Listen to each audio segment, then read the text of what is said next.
Buenas noches, bienvenido una vez más a este segundo ciclo literario, Valor en mayúscula, la octava sesión de este ciclo y además el acto de clausura.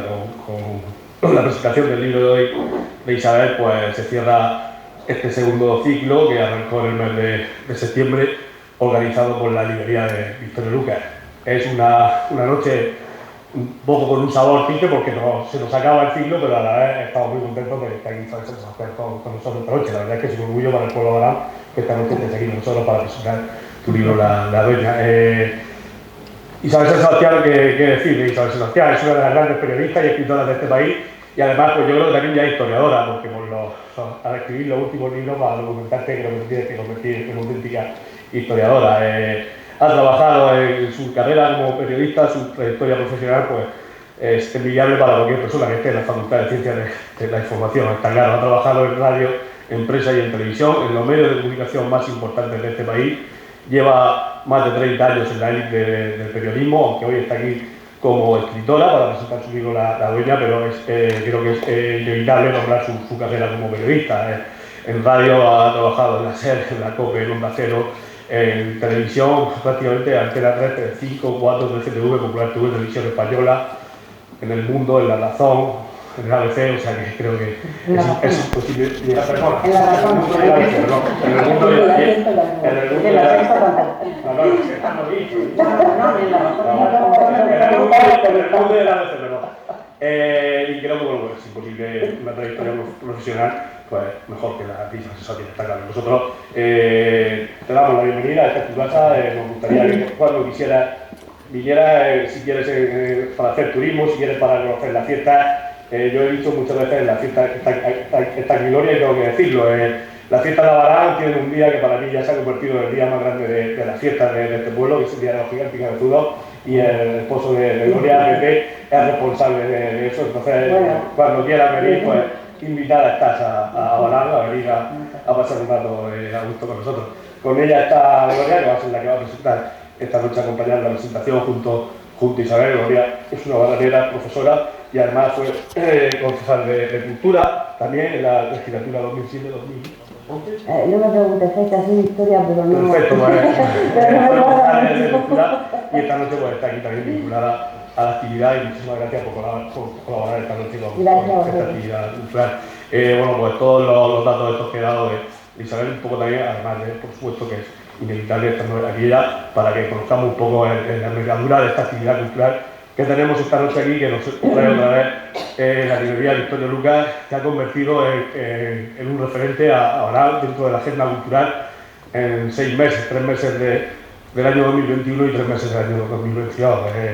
Yo estoy tremendamente agradecido a Javier por el regalo que nos ha hecho de este ciclo literario en los 2 años y bueno, tengo que decir, hoy toca decirlo, el próximo año hay elecciones en mayo y nadie sabe quién será el próximo concejal de Cultura, pero creo que nadie, cuando Javi le ponga sobre la mesa un evento como este que nos ha puesto los 2 años, pues se podrá negar a echarle una mano en lo que pueda. Por lo tanto, Javi, puedes empezar mañana a preparar el próximo ciclo literario porque seguro que vas a tener el apoyo de todo el pueblo de Alarán, porque esto ha sido un regalo que nos ha hecho al pueblo de Alarán. Y en el campo de los agradecimientos, que sí le he dicho esta noche tanto a Gloria como a Isabel, que hoy toca agradecer a toda la gente, a todos con nosotros, pues agradecemos profundamente a todos los que habéis estado viniendo, sesión tras sesión, a todos los medios de comunicación, a las editoriales, a todos los escritores que han pasado por aquí, a los presentadores y, bueno, pues sobre todo a Javi de la librería Victoria Lucas, repito, porque bueno, creo que el pueblo de Alarán está muy agradecido de este evento que hemos tenido durante 2 años. Y seguro que seguiremos teniéndolo. Por aquí han pasado muchísimos escritores y periodistas, los más grandes del país. Repito, esta noche tenemos a Isabel Sebastián para cerrar el ciclo. Pues bueno, es algo que creo que no puedo tener otra escritora mejor.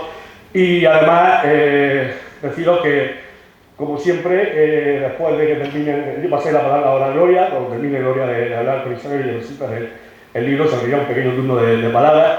A continuación, la gente podrá, como siempre, comprar el libro, se sube por aquí, subimos y Isabel estará firmando libros.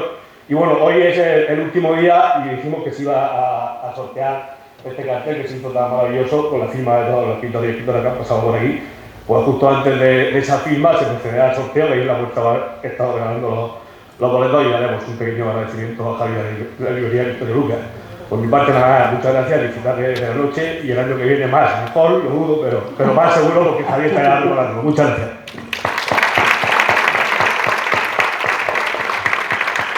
Buenas noches, amigos. Hoy cerramos un brillante ciclo de Abarán en mayúsculas, como ha dicho Felipe, y lo hacemos con una escritora mayúscula, con Isabel San Sebastián. Mi felicitación a Javier de la librería Victorio Lucas y a la Concejalía de Cultura por ese interesante ciclo literario que nos han ofrecido. Buenas noches, amiga Isabel, periodista de papel, radiofónica, televisiva, en el orden que más te gusta acreditarte. Escritora veterana y reconocida, más de 500.000 libros avalan este hecho. Su actividad como periodista le ha permitido ser un buen testigo de los tiempos que le ha tocado vivir. La transición política española, en primera línea de fuego, son muchos árboles y nueces y desgraciadamente muchos años de plomo, los vividos y narrados. Quizá por ello, y esto es una apreciación muy subjetiva, se encuentra encantada, sumergida en sus libros de otros tiempos y los cuenta como si hubiera estado allí. Bienvenida Isabel San Sebastián, este pueblo que sin haber sido pueblo frontera ni tener fortalezas a las que proteger, pues te brinda su hospitalario entorno para cuando quieras disfrutarlo y por qué no contarlo, si te animas. Es un verdadero placer tenerte cerca para disfrutar de tu tertulia y del comentario de tu libro. A la hora de presentar la dueña, creo que lo más fácil sería enumerar cualquiera de las cabeceras que seguro se quedaron en el tintero y perfectamente podrían servir de título, porque la dueña además se podría haber titulado la esposa, la viuda, la madre, la abuela, la amiga, la tutora, la mujer. En cualquier caso, el de una mujer que lucha contra viento y marea por sobrevivir en unos tiempos nada fáciles, tal y como cita la autora, una mujer tejedora de destinos. Entonces, Isabel, comenzaste con la visigoda a novelar La Reconquista. ¿Por qué esa fascinación por ese periodo de nuestra historia? Bueno, antes de contestarte, permíteme agradecerte que estés aquí presentando, ayudándome a presentar esta novela, que agradezca al pueblo de Abarán su hospitalidad, su acogida, el haber pensado en mí para otorgarme el honor de cerrar este ciclo.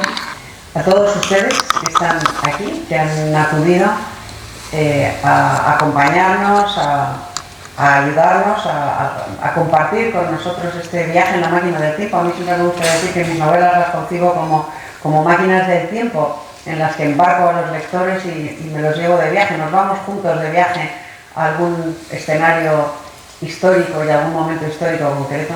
Y gracias muy especiales y muy particulares a Javier.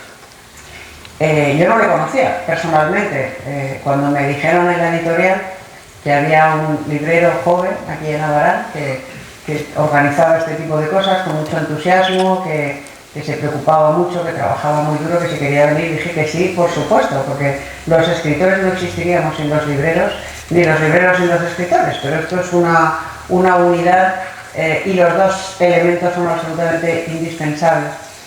Y cuando le he conocido a Javier, he compartido un viaje con él desde Albacete hasta aquí, hemos venido charlando, me ha contado que heredó esta afición por los libros y por la lectura de una abuela analfabeta que aprendió a leer sola y se hizo con una gran biblioteca que le legó, pues ya te has ganado una amiga para siempre, Javier, y una admiradora y una seguidora. Así que gracias encarecidas, y en lo que yo pueda contribuir a este ciclo y a estos ciclos y a esta iniciativa cultural, por supuesto que contáis conmigo.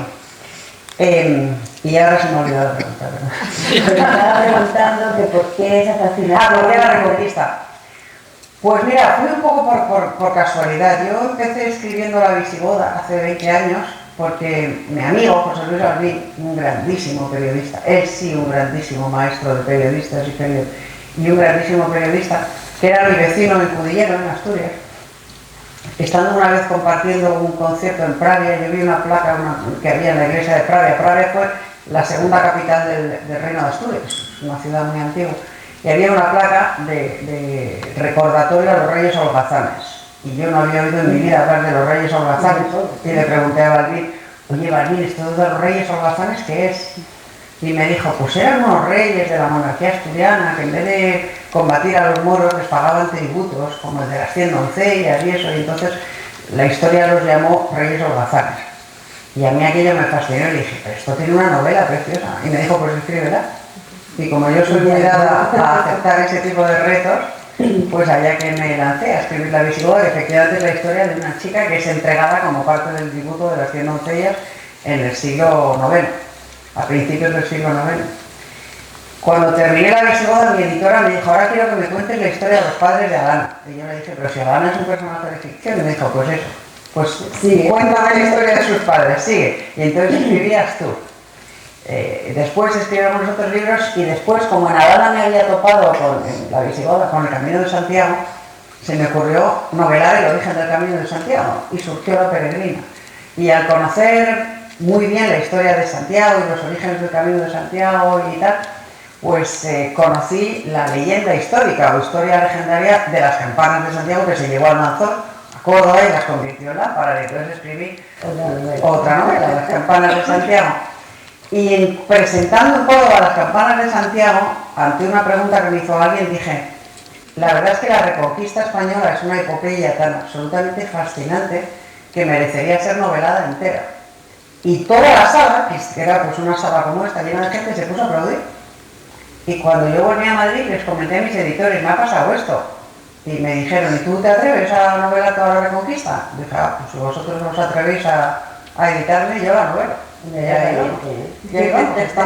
Acabamos en La Dueña, reconquistamos, porque mis personajes y yo ya somos indios y yo ya me incluyo en la historia. Y acabamos de reconquistar Toledo, todavía nos falta un poquito para llegar a Granada, pero si Dios quiere llegaremos. Pues muy bien. La vida, hechos y casi milagros de supervivencia de Arriola y la relación con su nieto Diego serán el hilo conductor de esta novela, mientras nos dibuja entre sus líneas un precioso retrato de la España del siglo XI, destacando el importante papel que la mujer tuvo en la repoblación de lo conquistado y sumergiéndonos en la fragmentación de los reinos cristianos y musulmanes, un tiempo de guerra en el que nunca llegaba demasiada paz. Por eso te digo que tú ya has insinuado algo. La Visigoda, La Peregrina, La Dueña, son todas protagonistas mujeres y yo creo que tú quieres reivindicar el papel de la mujer en la historia y sobre todo en la Reconquista. Bueno, yo, la razón primera y principal por la cual yo escribo historias de mujeres es que soy mujer. Y para crear un personaje verosímil, un protagonista verosímil, de carne y hueso y que tenga emociones y que sufra y que goce, tienes que tener capacidad de empatía con ese personaje.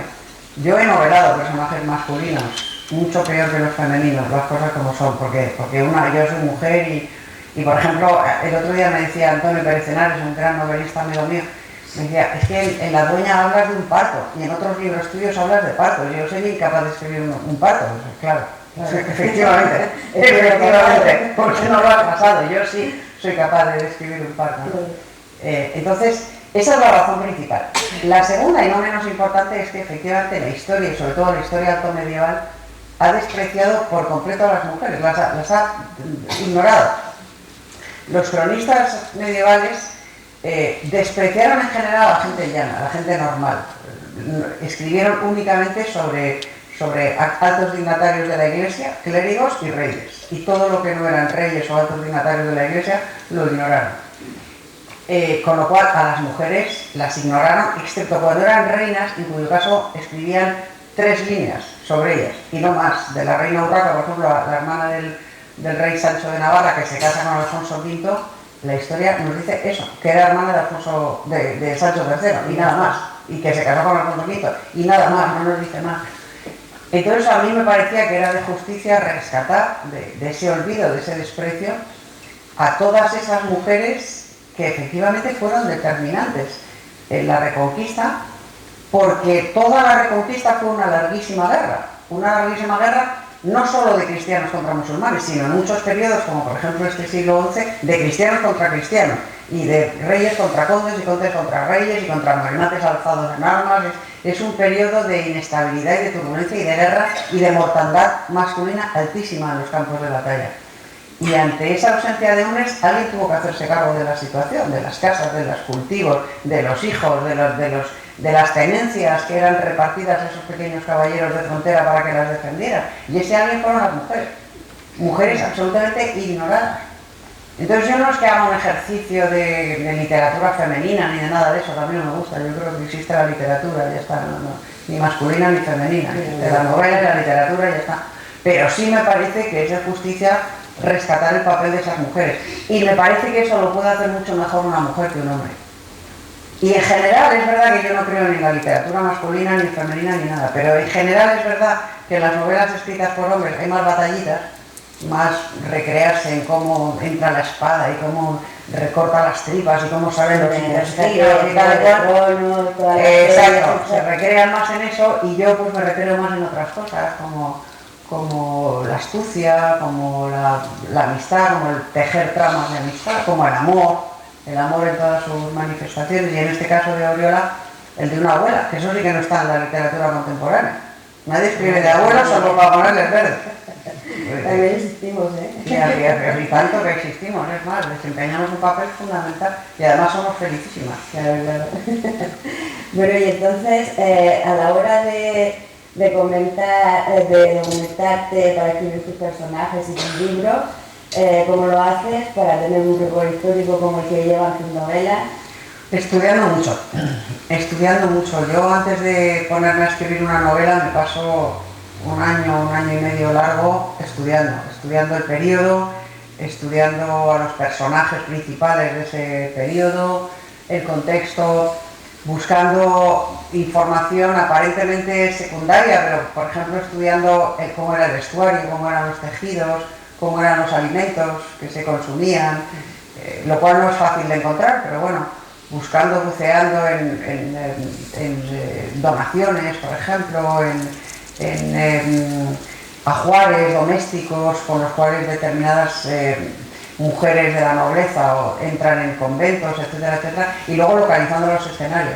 Yo viajo al lugar por donde transitan mis novelas, mis personajes, y los veo, y los vuelo, y los piso, y bueno, voy construyendo, como digo, esa máquina del tiempo, y luego ya embarco en ella al lector. Te metes ahí y luego... Ese es el primer paso es estudiar la época y el territorio, y el segundo paso, o el primero en orden de importancia, es imaginar una historia, porque mis novelas no son ensayos, son historias, son novelas de aventura, y claro, hay que pensar una aventura que sea entretenida, que tenga emoción, que tenga acción, que tenga intriga, y intentar, para mí por lo menos es muy importante que una novela sea redonda, que tenga un principio y un final coherente, lógico. Porque a mí no hay cosa que más rabia me dé que leer una novela que me gusta, cuyo final sea abrupto, y fue y se murió. A mí eso me da una rabia espantosa. Espantosa, cuando notas que el autor no sabía cómo terminar y de repente le atropella un coche o se convierte en otra cosa, no sé, esos finales absurdos que te dejan como... ¿Perdón? Yo lo primero que pienso en una novela casi es el final. ¿Cómo va a tener un final coherente con la historia para que sea lógico, para que uno llegue al final y diga, a ser posible, qué pena que se acabó el libro, porque me lo está pasando muy bien, pero por lo menos que se quede satisfecho, ¿no? Que puedas decir, he terminado. Exactamente, aquí termina la historia, tiene un final lógico, ¿no? ¿Y tienes algún tipo de manía a la hora de escribir? ¿Escribes en algún sitio concreto o puedes escribir como Harry Potter en un tren? No, yo cuando veo estas películas de escritores que están por ahí en un bar con su portátil, qué envidia. Yo no puedo. Bueno, no sé, igual es porque son películas, ¿eh? Porque yo todos los amigos que conozco, yo tengo que escribir en mi despacho, encerrada, con mucha disciplina, rodeada de mis libros de consulta y de mis cosas. O sea, no, me da mucho trabajo, como no soy muy lista, pues tengo que... No, hombre, Pérez Galdós se escribió los 4 episodios nacionales en un año, o en un año y poco.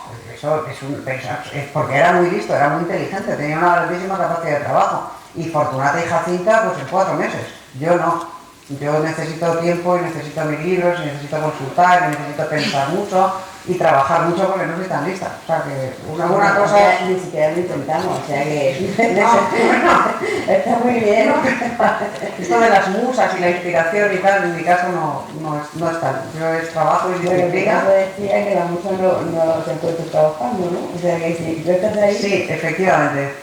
A mí yo creo que ni trabajando llegan las musas. Yo creo que lo que llega es el estudio, el rigor y la disciplina y mucho pensar y mucho... Hace ya años, cuando mi hijo mayor era más pequeño, tendría, yo qué sé, igual 17 o 18 años, estábamos una vez en Asturias y estaba yo sentada en casa y digo, ¿qué estás haciendo? Y digo, pensar. Y me dijo, eso no es hacer nada. Y digo, ya, ¿y tú qué te lo crees? Eso es hacer mucho y hace mucha falta, por lo menos para esto. Y para hacerlo bien. Para casi todo. Pues la dueña, a través de un emotivo relato, como te estás contando, nos muestra cómo los grandes conflictos de la historia afectan a miles de historias anónimas, lo que Unamuno denominó como intrahistorias. Así podemos conocer cómo vestían, cómo eran sus viviendas, incluso apreciar el olor de sus ciudades. ¿Y cómo hace el autor, sobre todo de novela histórica, para que el lector pueda sentir o podamos sentir todo eso que te estoy diciendo, que lo sentimos en tu novela, por lo menos yo? Pues probablemente sea la parte más difícil de escribir una novela histórica, la de conseguir crear la atmósfera de esa época, sobre todo cuando te remontas a una época tan lejana, ¿no? El siglo XI o el siglo IX, donde han transcurrido algunas de mis novelas, el envolver al lector en la atmósfera de ese tiempo. Por eso para mí es tan importante recrear los sabores, recrear los olores. ¿A qué olía León en el siglo XI? La ciudad de León en el siglo XI. Cuando llegamos a León lo vemos fatal todo. Bueno, cuando estamos leyendo. Sí, ¿o a qué olía Pamplona en el siglo XI? Pues olía a humedad, olía a leña húmeda, quemada en los llares, en las chimeneas que estaban dentro de las casas, leña húmeda, humo. Olía a excrementos de animales que circulaban por las calles, no había coches, entonces había mulas y caballerías y asnos y bueyes que iban por las calles. Olía a berza, que era lo que se cocinaba, básicamente. Todo eso a mí me parece muy importante que cuando mis personajes transitan por esas calles cuenten a qué huele para que el lector que está acompañando a esos personajes pueda oler y sepan cómo van vestidos y qué consecuencias tiene ir vestido de una determinada forma. Por ejemplo, que pasaba con los vestidos muy largos, que se manchaban. Todos esos detalles que yo no me recreo en esos detalles, o sea, no es que utilice 2 páginas para hacer, pero que se aprecie, dejarlo caer ahí para que la aventura tenga un sentido, se produzca en un contexto y sea... Porque es la única forma de que alguien se coloque en la atmósfera del siglo XI. Si no, yo creo, para mí, por lo menos cuando leo un libro, busco ese tipo de descripción o de ambientación que me sitúe en una atmósfera. Por ejemplo, el antiejemplo. En las series de televisión, la mayoría de las series de televisión o las películas ahora que transcurren en una edad media o en una pseudoedad media, digamos, no sé si os habéis dado cuenta de que los personajes masculinos siempre tienen la armadura puesta. Están en el castillo, están montando guardia, están por la armadura. Una armadura pesaba 30 kilos, 25, 30 kilos. Era imposible estar de pie con una armadura puesta. Las armaduras se llevaban a caballo. A pie no se podía llevar armadura. Porque el caballo te sujetaba. Si en cuanto te caías del caballo, podías estar de pie con aquella armadura un poquito de rato. No se libraban combates a pie con armadura, era imposible, por lo mucho que pesaba. Esa antiatmósfera que se crea muchas veces en la televisión por aquello de darle más vistosidad, o lo que sea, la imagen, al final lo que está creando es una imagen falsa de lo que fue esa época. Claro. Y a mí me gustan mis novelas que sin desmerecer la aventura, la intriga, la emoción, el interés, que sea entretenida la novela, que lo histórico de la novela, la parte histórica, tanto en los acontecimientos históricos como en los contextos materiales, sea real, sea de verdad. Sea de verdad y no induzca al lector a equivocación, a error, a imaginarse la Edad Media como una cosa, por ejemplo, de piedra en blanco y negro. Las casas en la Edad Media, las casas muy humildes, eran de adobe y tenían la chimenea dentro y olían a humo de una forma espantosa y eran muy pequeñas y muy incómodas.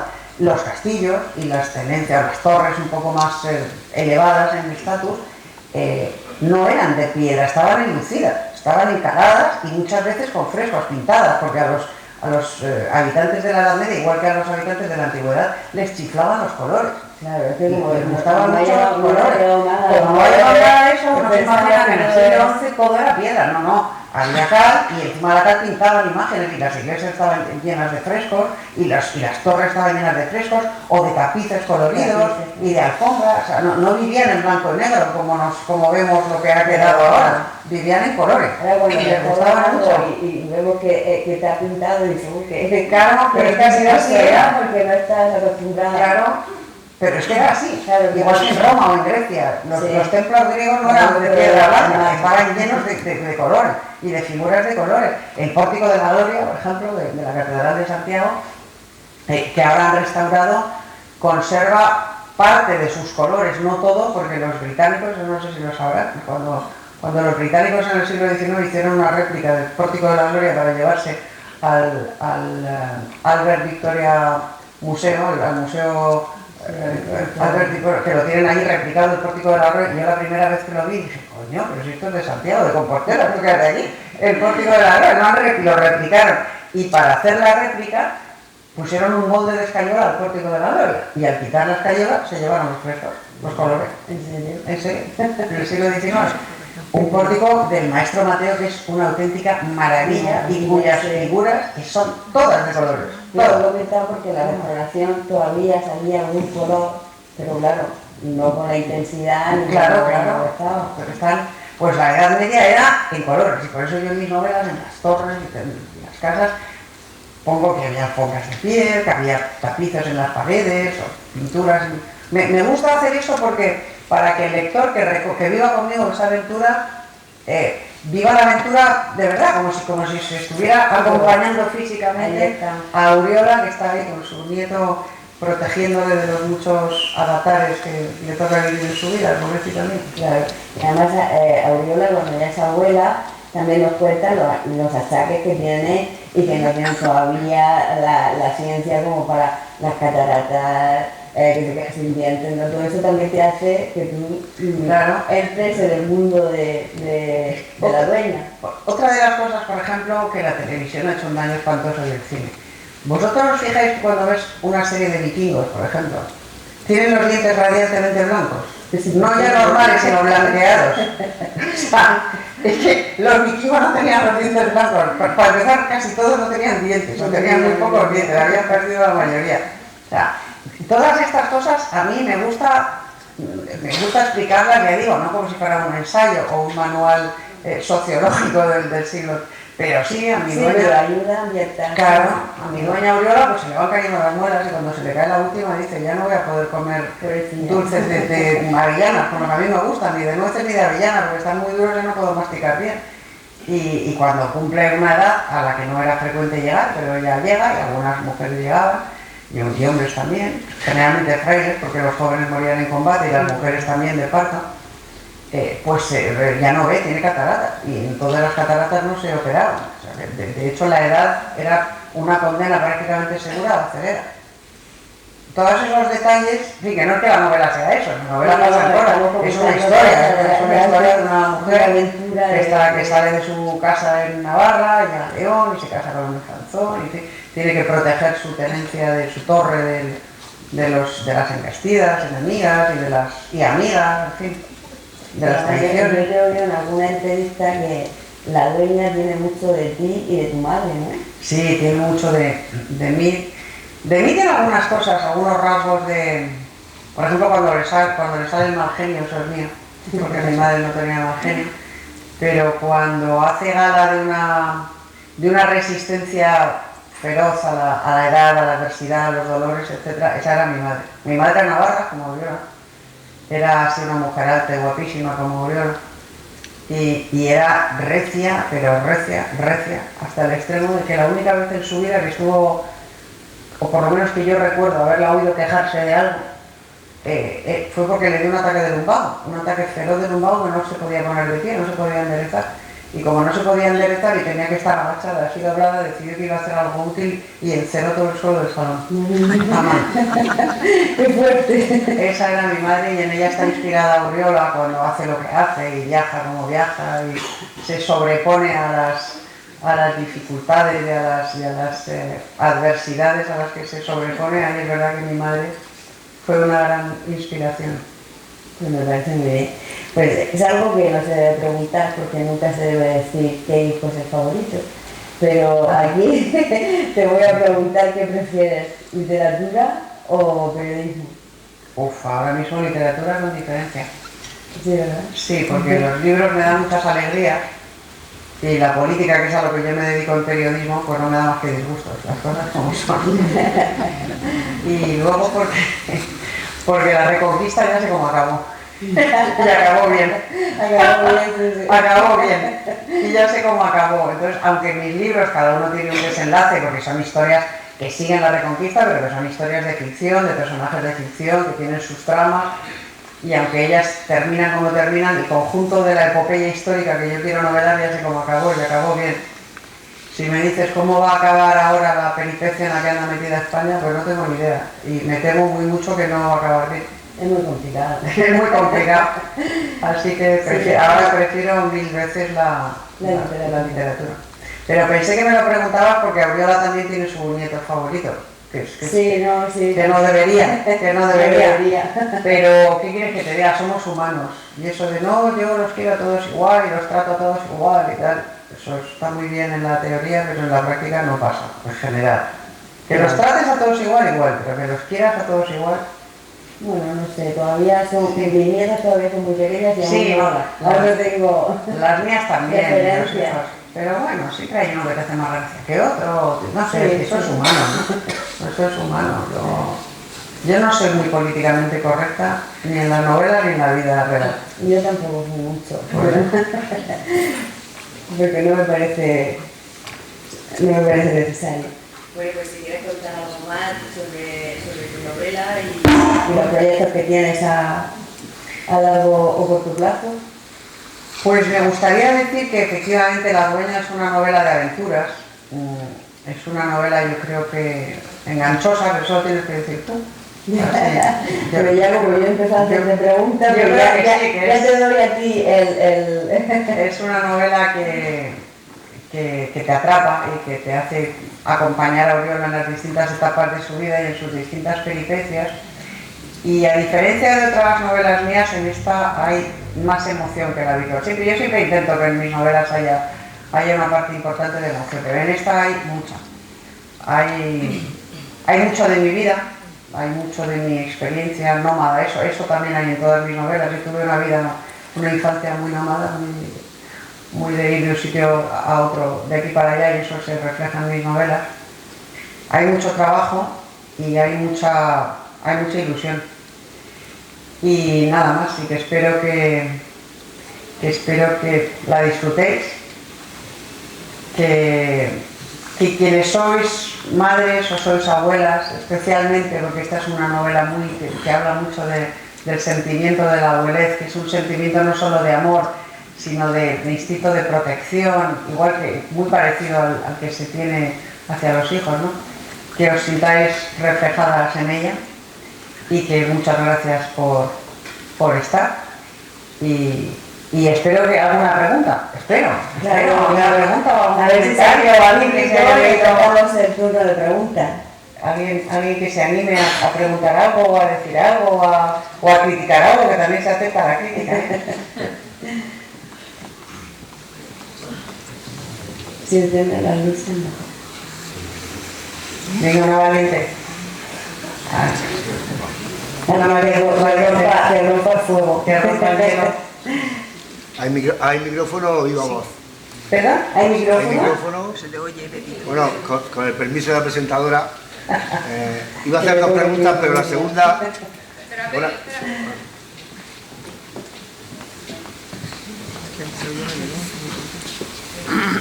Te hago así porque es que estoy operada de los ojos y el foco se me deslumbra mucho. Que ya puede apagar un poco. Buenas noches. Bueno, eso. Buenas noches. Isabel, buenas noches. Y a Muy todos. buenas. Voy a hacer dos preguntas, la segunda la doy por contestada, en poca gana y poca ilusión de lo que se avecina. La primera era el papel de la mujer hoy en día entre la cultura occidental, el papel de la mujer y la diferencia entre otras culturas, lo tenemos claro. Pero hace 1000 años, a excepción de las que estaban arriba, llámese Auriola que estaba por arriba, la plebe, la mujer de una cultura y la mujer de otra vivían de mucha manera distinta, muy parecida, o sufrían las mismas penalidades del hombre del mundo. Pues es una magnífica pregunta. A ver, la mujer esclava, o sea, o sierva, pues viviría de una manera muy parecida, independientemente de la cultura o de la religión. La mujer libre vivía de una manera muy distinta en el mundo cristiano y en el mundo musulmán, porque salvo periodos y circunstancias y momentos puntualísimos del mundo musulmán, la cultura musulmana y la religión musulmana consideraba que la mujer tenía como espacio natural su casa y no salía, prácticamente vivía en su casa, salía al mercado, si salía, y volvía a su casa. Y la mujer cristiana, en cambio, no es que tuviera el protagonismo público que tiene ahora, pero salía más. Una dueña característica de una tenencia o de una aldea cristiana, salía, hablaba con sus vecinas, estaba en la calle, iba a misa, volvía, tenía más vida fuera de casa, digamos, que la musulmana. Por lo demás, poder, muy poco. Las musulmanas ninguno, cero, ni siquiera sobre sus hijos. En la cultura musulmana el hijo se considera que es únicamente del padre, la madre es absolutamente irrelevante. El linaje lo marca el padre, no la madre. En España, en la cultura cristiana y sobre todo en la cultura hispana es al revés. Por ejemplo, en el caso de Fernando II fue su mujer la que le dio el derecho a reinar y la que se lo dio a los hijos, y así había sido durante toda la monarquía asturiana. De modo que en términos familiares tiene más poder la mujer cristiana que la musulmana, en términos sociales también. Ahora, en términos de poder, de ejercicio del poder, evidentemente la mujer es supeditada al hombre. Si hay un rey, la reina no pinta nada. Si desaparece el rey, entonces la reina sí pinta y ejerce la regencia, etcétera, etcétera. En el mundo musulmán eso no pasa. En mi novela aparece una muchacha cordobesa, hija de un médico, a quien su padre ha enseñado el oficio. Y hay constancia histórica de que en la Córdoba y en Sevilla, de las taifas de Córdoba y Sevilla, que fue un momento cortito y puntual de florecer cultural y de tolerancia religiosa, hay constancia de que quedaron algunas mujeres escribas, por ejemplo, algunas mujeres juristas, muy pocas, pero algunas hubo, y algunas mujeres médicos. Hay constancia documental, existieron en un momento muy concreto y muy específico, y por eso en la novela aparece una. No es un anacronismo, eso es real, existió. Pero no hay constancia, desde luego, de ninguna reina, ni de ninguna emiresa, ni de nada parecido. En el mundo cristiano sí. Así que, y claro, eso en el siglo XI. Si miramos hoy, pues ¿para qué le cuento? Pero digo que ahí sí que no hay conquista, la que sale ganando es la mujer musulmana. ¿Verdad? Que la reconquista, al final de la reconquista, sale ganando la mujer musulmana. Hombre, sale ganando la cristiana, porque a los musulmanes se marcharon la mayoría, o se convirtieron. Eso fue lo que pasó. En la medida que fue avanzando la reconquista, los musulmanes o se convirtieron o se fueron marchando hacia el sur, emigrando, y acabaron cruzando el estrecho. Y España se repobló con gente venida del norte. En realidad, los musulmanes se quedaron pocos. Y los que se quedaron fueron expulsados luego en el siglo XVI con la expulsión de los moriscos. Pero en general, según iba avanzando la reconquista, la población musulmana, lo cuento al reconquistar Toledo, lo cuento en la novela, la población musulmana lo que hacía era marcharse, porque si no era absolutamente sojuzgada por los cristianos.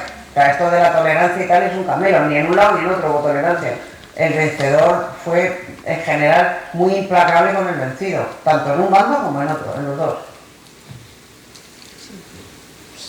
Gloria. Sí. Acabas de decir una cosa que yo te iba a preguntar, pero lo has dicho. Y es que cuando tengas que avanzar un poquito en la reconquista, te encontrarás con núcleos de población de tres clases: judíos, musulmanes, no todos. ¿Qué nos vas a ofrecer? ¿La mandanga de las tres culturas viviendo en armonía o la realidad del soyuncamiento de unas a otras? Pues creo que ya le he contestado. Es que la historia lo que nos dice es que lo de la convivencia de las tres culturas fue un camelo, que nunca hubo tal. Hubo. A ver, es verdad que cuando los musulmanes llegaron a España, en las zonas, a los cristianos les dieron a elegir 2 vías. O os convertís y os hacéis musulmanes y sois iguales a nosotros, o os seguís siendo cristianos y pagáis unos tributos altísimos, unos impuestos altísimos, y además os comprometéis a que nada de campanas, nada de dar publicidad al culto. El culto se celebra en iglesias muy pequeñitas y no sé qué, no sé cuál. Y además vais a tener cargas cada vez más pesadas. Eso fue la realidad. Cuando la Reconquista fue avanzando, hicieron lo mismo. La capitulación de Toledo, por ejemplo, que yo la cuento en la novela, Toledo capituló, no fue tomada al asalto, no fue conquistada por la fuerza, capituló porque había sido cercada durante años por el rey Fernando y después por Alfonso VI, con mucha inteligencia hasta dejar prácticamente sitiada la ciudad de Toledo. Fue empobreciendo a la taifa a base de cobrarle unos tributos altísimos hasta que Toledo capituló y se entregó. Y en las capitulaciones de Toledo se decía que los musulmanes iban a conservar su mezquita, que iban a poder seguir celebrando el culto, que se les da un camelo. Al final, cuando entraron, al cabo de poquísimo tiempo, la mezquita fue convertida en catedral, a los musulmanes se les impusieron condiciones durísimas y la mayoría se marcharon de allí. O sea que es que lo de la convivencia fue un camelo. La parte dominante ejerció ese dominio sobre la dominada, en un lado y en otro. Y eso fue lo que ocurrió, y esa es la verdad. Y luego hubo una escuela de traductores en Toledo. Sí, hubo. Hubo puntualísimamente acuerdos, tal, lo sabría. Pero vamos, la realidad histórica es que es el vae victis de Julio César, no hay de los vencidos. El vencedor se lo llevó todo y el vencido fue sojuzgado, por un bando y por otro, igual. Esa es la verdad histórica. Pues aquí en Murcia te venden una cosa que dice Murcia, 3 culturas. Ya, un huevo. Tenía un profesor de historia que escribió un libro precioso. Sí, pero es que es muy... Como unos a otros, según la preponderancia, se pisaban el pueblo. Pero sí que lo de las culturas es muy bonito, pero es mentira. Es que es mentira, que es que estamos hablando de un tiempo en el que lo de la tolerancia es que ni siquiera era un concepto que existiera. No existía el concepto de tolerancia. Existía el concepto de yo soy más fuerte y te dejo vivir, pero bajo mis condiciones. O sea, no te mato. Es verdad que, por ejemplo, los musulmanes respetaban a los pueblos del libro, es decir, a los judíos y a los cristianos. Los respetaban quiere decir que no los mataban como hacían con los paganos, que no los mataban de saque como hacían con los paganos. Con los paganos lo hacían y lo siguen haciendo, El ISIS y el Daesh y tal siguen haciendo lo mismo, pero bueno, a los pueblos del libro les respetaban la vida siempre que aceptaran las condiciones. Pago de tributos y discreción. Y los cristianos no dicen exactamente lo mismo. Tú puedes seguir viviendo aquí, pero pagas tributos y te sometes, y tu mezquita no va a ser mezquita, va a ser mi iglesia, etcétera, etcétera. En Murcia tenemos la Virgen de la Risata, Sí. que era la Virgen de los que vivían a las afueras de la ciudad, en la Chabola, y eran los cristianos. Sí, los mozárabes. Fueron los mozárabes. Los mozárabes fueron los cristianos que se quedaron viviendo en territorio musulmán. Fueron aplastados, cuando se rebelaron en algunas rebeliones que hubo en Córdoba, por ejemplo, fueron crucificados en las orillas del Guadalquivir. Hubo momentos en los que ellos mismos buscaron el martirio porque no soportaban las condiciones a las que estaban sometidos, se les abrumó a impuestos cada vez más altos, etcétera, etcétera. Eso fue la vida que tuvieron los mozárabes durante la mayor parte del tiempo del dominio musulmán. Y luego, cuando los cristianos tomaron la delantera, pues exactamente lo mismo, pero al revés. Y a los judíos los utilizaron los dos. Los judíos fueron los aliados de unos u otros y los que hacían los trabajos sucios que no querían hacer ni unos ni otros. Por ejemplo, los judíos, como ni los musulmanes ni los cristianos en aquella época consideraban lícito en términos religiosos dedicarse a determinados comercios, pues el comercio lo hicieron los judíos, especialmente el de esclavos. Y hubo un altísimo comercio de esclavos, porque el que era derrotado en el campo de batalla era o muerto o vendido como esclavo. Y durante las aceifas o las cabalgadas, que era lo mismo, aceifa se llamaba cuando lo hacían los musulmanes, cabalgada cuando lo hacían los cristianos, el botín más deseado eran hombres, mujeres y niños, que eran vendidos como esclavos. El hecho en sí de transportar a esa gente a los mercados de esclavos especialmente a los internacionales, a los puertos, etcétera, eso lo hacían en general judíos. ¿Por qué? Porque no estaba muy bien visto ni por parte de los cristianos ni por parte de los musulmanes, lo cual no empecía que lo hicieran, ¿no? Y otros comercios, los judíos intentaron sobrevivir buscando esos resquicios en ambas religiones y desde luego pagando tributos a unos y a otros siempre. Los judíos siempre fueron la bolsa, así los llamaba, por ejemplo, Jaime el Conquistador, los llamaba mi bolsa, porque siempre fueron los financiadores de las empresas bélicas cristianas y de muchas musulmanas también. ¿Alguna pregunta más? ¿Alguna señora que no se diga? ¡Hombre! Estamos hablando de la mujer, de la ponderación de la mujer. De las abuelas, de las mujeres, de la tal, y aquí dos preguntas y la de caballeros, esto no puede ser. Venga, y seguro que tienen alguna pregunta interesante que hacer. Bueno, pues a mí, para que no me digas, yo te voy a preguntar que ¿tú crees que la historia de España tiene más luces que sombras? Sin duda ninguna, pero sin ninguna Es duda. que estamos con la leyenda negra que somos tontos, bueno, desde mi punto de vista, pues pero que le estamos tragando cosas que no son verdad. Por eso hemos creado la Asociación de Escritores con la Historia, unos cuantos escritores de novela histórica, prácticamente todos los escritores actuales, contemporáneos de novela histórica, hemos creado esa asociación, o casi todos, precisamente para reivindicar la historia de España con sus luces y con sus sombras, que también tiene sombras, pero tiene muchas más luces que sombras. España es una de las 2 o 3, yo creo que 2, naciones que han configurado el mundo tal y como lo conocemos. La nomenclatura del mundo, no solo occidental, sino también oriental, es española. Quien cartografió el mundo por primera vez fuimos los españoles. Quien duplicó el tamaño del mundo con el descubrimiento de América y con la primera circunnavegación fuimos españoles. España es la única nación islamizada en la gran oleada islamizadora del siglo VII, del siglo VI y VII, donde fue islamizado prácticamente todo lo que había sido el antiguo imperio romano, que logró desislamizarse, porque lo que hoy es Libia, o Siria, o Marruecos, o Túnez, era tan occidental y tan romano como España, igual, o como la ribera del Mediterráneo de España. O sea, Cartagena y Túnez eran equivalentes, o lo que hoy es Alicante, la costa Alicante, Murcia, toda esta ribera norte del Mediterráneo, que estaba muy romanizada, estaba igual de romanizada que el sur, que Libia o Túnez o cualquiera de esos países sucumbieron a la islamización, igual que España sucumbió. La diferencia entre cómo está España hoy y cómo están ellos es que nosotros fuimos la única nación que se desislamizó.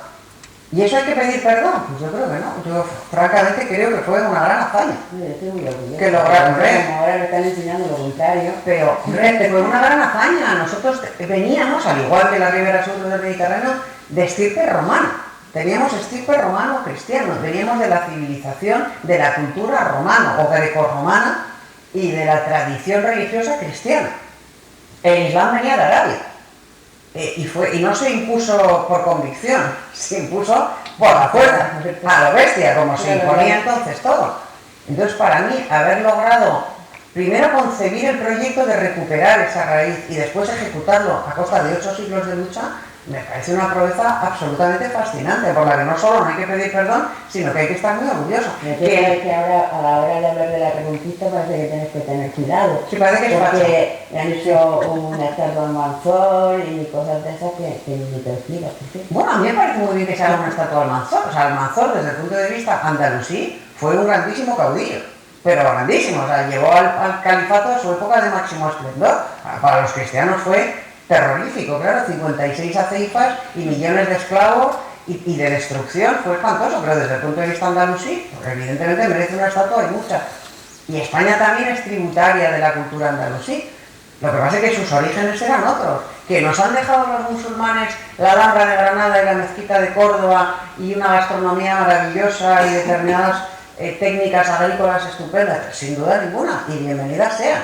Entre otras cosas porque no son los únicos. España está al final del continente europeo y cuando dice aquí llegó todo el mundo, todas las migraciones, desde los neandertales acabaron aquí, antes o después, y todas aportaron lo suyo, y aquí tenemos huellas de todas, y bienvenidas sean. Y probablemente por eso somos una grandísima nación que después de reconquistar sus raíces romano-visigodas, se proyectó hacia América y llevó todo ese maravilloso legado a América. Hay una lengua, hay una religión, hay una cultura, hay una tradición. Cuando España dejó América, dejó 27 universidades en América, 27 universidades. Los británicos en África no dejaron ni una, y en la India tampoco, ni una. Fíjate cómo decimos en la historia. Y ellos, entonces, yo creo que francamente que tenemos, y bueno, y cuando se inauguró Harvard, la universidad de la prestigiosísima Universidad de Harvard, en Hispanoamérica ya había 6 o 7 universidades. O sea que yo creo que no tenemos absolutamente nada de lo que avergonzarnos. Tenemos que reconocer la historia como fue, por ejemplo, eso, que lo de las 3 culturas fue un camelo, que esto fue una guerra en la que hubo bandos y el bando vencedor sojuzgó al vencido, pero que en conjunto la contribución de España a Europa y al mundo es gigantesca, y no solo la histórica, la política, la cultural, etcétera, etcétera, sin duda. Vamos, yo no me avergüenzo en absoluto, al contrario, yo estoy muy orgullosa de ser española y creo que hay episodios de nuestra historia que merecen absolutamente ser conocidos y ser admirados, y la Reconquista es uno de ellos. Aparte de que desde el punto de vista literario está lleno de episodios muy evocadores, ¿no? Pero desde el punto de vista histórico, vamos, pedir perdón en absoluto, en absoluto. Estoy de acuerdo contigo. Y ya pues para decir que, como bien has dicho, yo tengo que decir que la novela... No, es una broma. Pero bueno, después de todo lo dicho y de escuchar a Isabel, pues yo creo que el que tenga la novela y no la haya leído va esta noche en su casa a ponerse a leer la novela. Y yo quería decirte, pues, despedir todo esto con una frase de tu amigo y maestro Luis María Anson, porque creo que resume bien lo que es la esencia de La dueña. Y dice así: no se arrepentirá el lector que se adentre en La dueña y acompañe a Uriola escuchando los latidos del corazón de la Edad Media española. Enhorabuena, Isabel, y que nos den muchos regalos como este en tu novela. Muchísimas y ahora, gracias. mira, tenemos que hacer, porque aquí en el ciclo hay una costumbre que ya me parece que Felipe ha apuntado, ¿no? Y es que el último escritor le hace una pregunta al próximo. Ajá. Tú tienes que hacerle al próximo, pero tu próximo es ficticio, porque todavía no sabemos cuál es, porque tú hicieras este ciclo este año.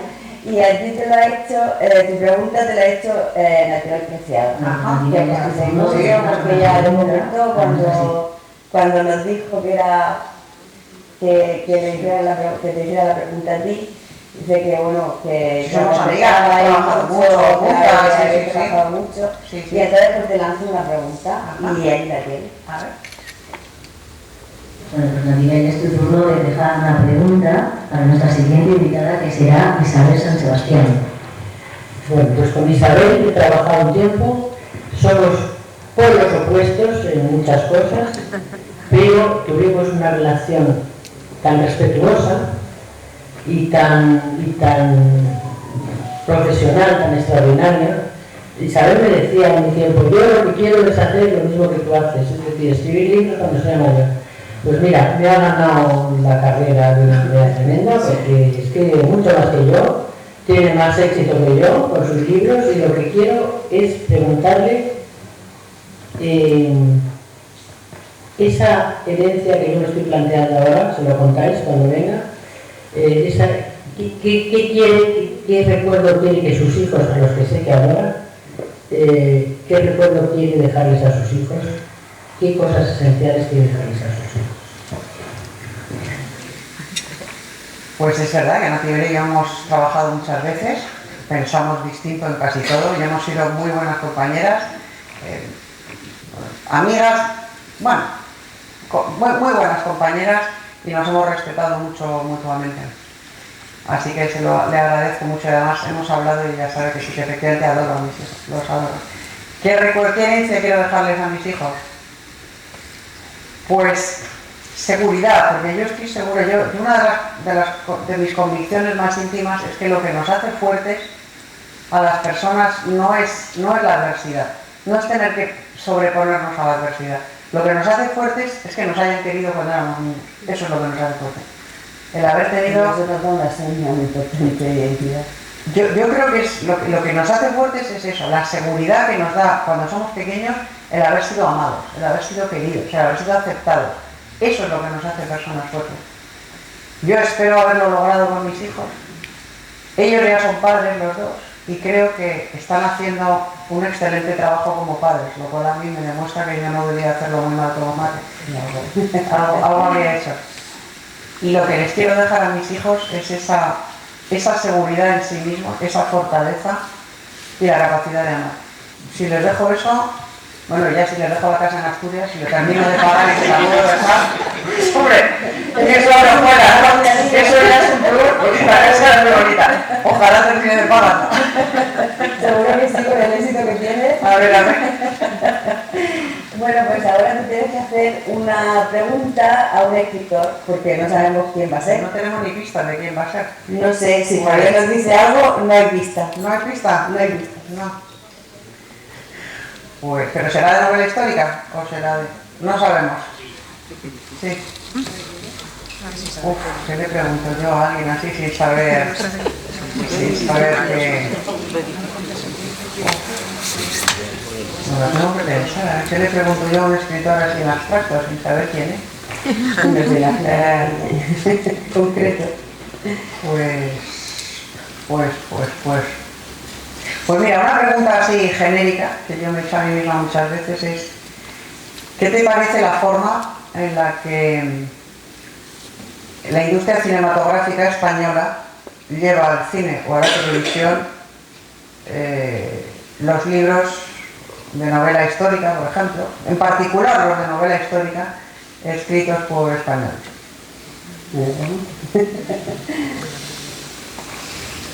Bueno, pues a ver,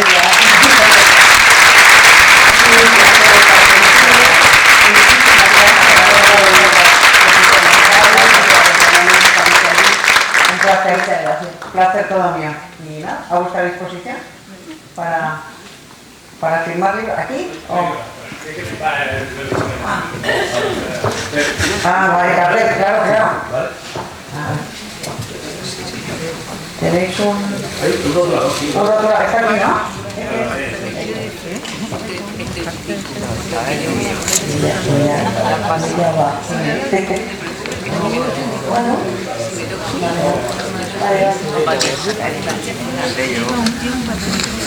bueno,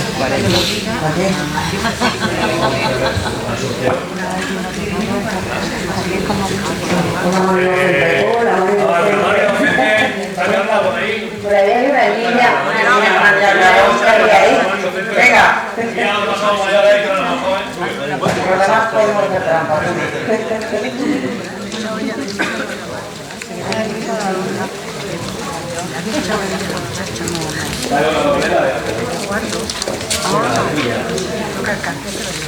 Jesús Félix, ganador.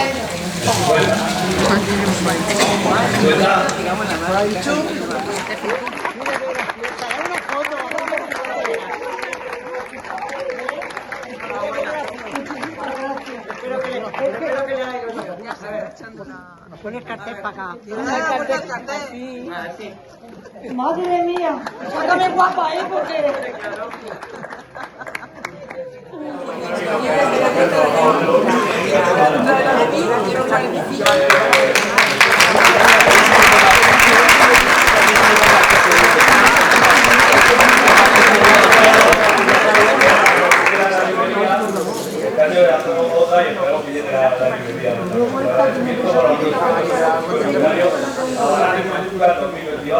a don Javier Victorio de la librería Victorio Lucas, en Abarán, el 15 de diciembre de 2022, siendo alcalde de Abarán, por Jesús Gómez Montiel.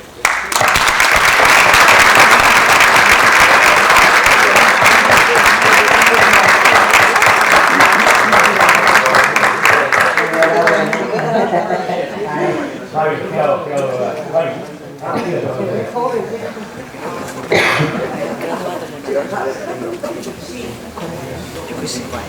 Vale, ahora ya vamos a pasar a ya firmando Isabel Olvido, ahí os voy comprando, muchísimas gracias.